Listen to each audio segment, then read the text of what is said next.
Hello there, peeps. We are on the same thing as we were on the other day, and this is the Climate Change Committee giving out questions to various organisations.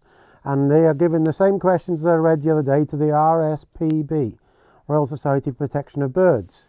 And it's very, very interesting. So if you look at the top of the page, ccc.org.uk, this is where you'll find all this. And they're sending out a questionnaire to all these charities and various things of what they want to do, and you get an insight into what they want, really. So in the black is the questions they answer, and I won't go all the way through it like I did last time because there's no need on this. Now, as I say, please subscribe and share the things I put up on here, because it really helps to get this message out there to see what these organisations are actually doing and what they think, because they've given this evidence and I don't think they thought it would get out, but it has. So last time we were talking about the Farmers Union of Wales and they answered the questions really, really good. Now we'll have a look at the same thing with the RSPB. Now I've gone through most of it myself earlier on, and it looks reasonably tidy with obviously trying to protect birds and stuff. So we're on question 15 now. So these some quite interesting stuff here I found. So power. So remember, the ones in black are the questions asked, and the ones in white are the answer by the RSPB. In Chapter 2 of the Net Zero Technical Report, we presented an initiative power scenario. Which low carbon technologies could play a greater or lesser role in 2050? Generation mix. Power from weather dependent renewables is highly variable on both of the seasonal scales. Modelling by Imperial College informed the illustrative 2050 scenario suggests an important role for the interconnection, battery storage and flexible demand in future low carbon systems. What other technologies? Right, here's the answer. This is what I find quite bizarre. When you consider that nuclear energy is the best thing to stop carbon, the RSPB does not see a role for new nuclear electricity generation. Whilst nuclear power potentially offers a low carbon source of generation, there are many others which offer low carbon generation at much lower costs, much more rapid deployment and avoiding substantial safety risks. In our view, investment in nuclear power is costly distraction from the investment urgently needed technologies that can already deliver. Now, if you know this sort of stuff, one nuclear power station could solve our problems. Say we had 2 extra power stations in the UK, we could drop all electricity bills on people by half, especially if they were government owned, and then it wouldn't produce in any CO2. So that could only benefit the poorer in society. So they don't want to stop the carbon because they realise if they get power for less money, if we get power for less money, we won't change our mind. That's what it's all about. They want us to pay more. So if they built 2 extra nuclear power stations in the UK, we could halve our electricity bill. We could even have it less than that, but they won't do that. So that's that one. There's another one here. Now this is the one, it was a bit dodgy before. Remember that it was asked to the National Farmers Union of Wales, and the Farmers Union of Wales really answered this well. Basically, what the Climate Change Committee is after is question 33, agriculture and land use. In Chapter 7 of the Net Zero Technical Report, we presented our further ambition scenario for agriculture and land use. The scenario requires measures to release land currently used for food production for other uses while maintaining current per capita food production. This is achieved through a 20% reduction in consumption of red meat and dairy, a 20% reduction in food waste by 25, moving 10% of horticulture indoors, an increase in agricultural activity, crop yields rising from the current average of 8 tonnes a hectare for wheat to 10 tonnes a hectare, livestock stock in density increasing from just over 1 livestock unit to 1.5. Now, what they want to do here basically is to take away land from hill farmers, 10%, and remove their jobs or remove them out of the equation and then up the yields on arable farms to cover it. This is what's going on. That's what they say in that top bit, really. So here's the reply. I won't read all of this, but here's the bit that I found a bit concerning myself. They welcome the increase in agricultural productivity up the top there. Look, you can read this yourself. But look at this middle paragraph. We strongly urge the Climate Change Committee to consider further the evidence around which sustainable and healthy diets can play a realigning land uses. The RSPB considers that the 20% reduction in consumption of meat and dairy is too low, based on most of the recent evidence. We are also concerned that this target focuses solely on beef and lamb. Instead, the target should relate to a significant reduction in the consumption of all meat and dairy to take better account of systems which rely on imported resources, which have impacts overseas.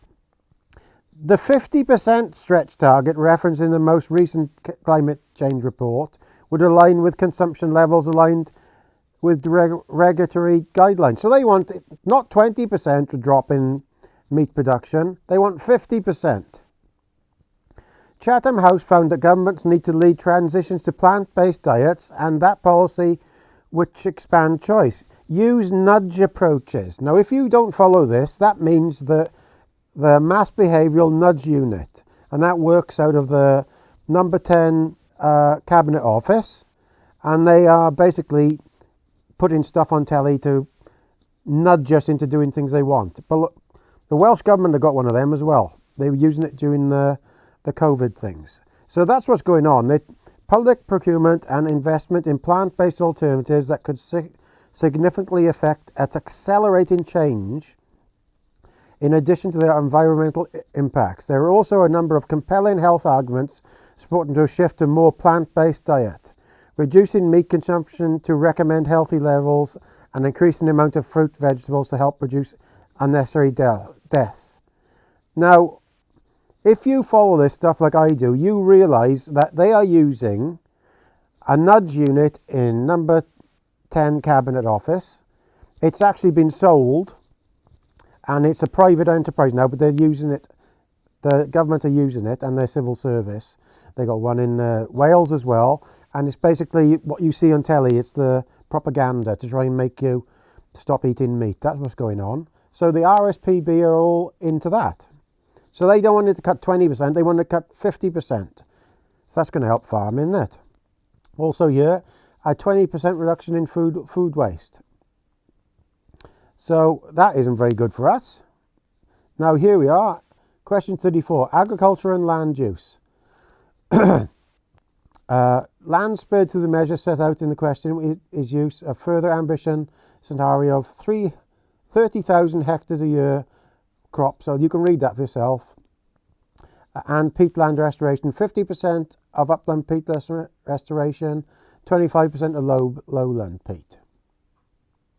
We also assume the take-up of low carbon farming practices and stuff. So let's see what they want with this. Rewilding and natural generation. They are full on George Monbiot rewilding. The cult is on go. Should form a vital role in land spared, especially on agriculturally unproductive land. So they want to rewild all of our hills, and that is a fact.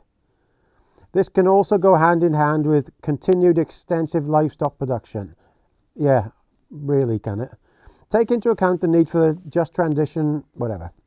On peat levels, they want to basically turn peatland into make it a bigger area on the hill, and that's a good thing because it's there already.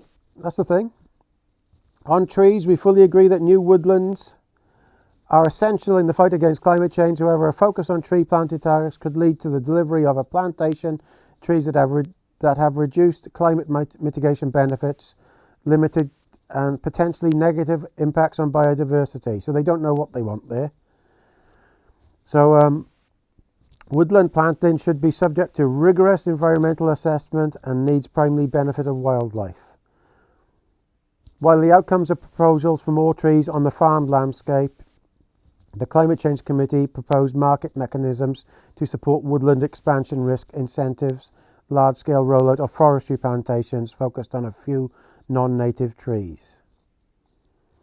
So they're all for basically planting out hill farms, you can tell that. Here's something I found quite interesting about Drax plant. Now, if you follow my stuff, you know I put a thing out the other day that Drax power plant has been receiving a huge grant for how great it's doing. Now, listen to what they say about this. I think it's very interesting. Greenhouse gas removals. What relevant evidence exists regarding constraints on the rate at which deployment of engineered removals of the UK, such as bioenergy with carbon capture storage? Now, this is the reply. Currently, the UK is considering BECCS at the Drax plant. Drax is highly emissive as bioenergy burns less efficiently than coal, and huge volumes of biomass are burnt to generate electricity. However, the vast proportion of these emissions are ignored from all accounting systems, as the CO2 emissions from the power station chimneys are not counted either in the UK as a bioenergy is related zero carbon in the energy sector, nor in the US where the trees are harvested. The vast majority of Drax supply chains comes from wood pellets from the US forests. And the US is outside the global accounting system, such as Drax currently receives hundreds of millions of pounds in subsidies for highly polluting energy supply, money that would be much better deployed for climate change mitigation. The direct impact of Drax feedstocks on the ground are highly ecological. Well, that's something I learned, and I will say that when they've answered this question, they've shown the hypocrisy of it all. We've got Drax Power Station, which is receiving huge millions and millions of grants for being great to the environment, and it's buying in all this wood chip from America, which is outside of the global accounting system. So it's a big con. We all know it, don't we? It's a big con. I'm afraid that's about it here, really. You can see that the RSPB aren't very keen on us, on farmers. And if you go onto this Committee on Climate Change, there's loads of others ones on here, and I'll go through them. But it's a George Monbiot party, really. George Monbiot is in charge of all of this stuff, and I've always had the suspicion that he works for the civil service and a nudge unit myself, but there we are. So comment, rate and subscribe, and we'll go through some other stuff again. And all this is all available online at the climate change at the ccc.org.uk. Ta-da! Please subscribe.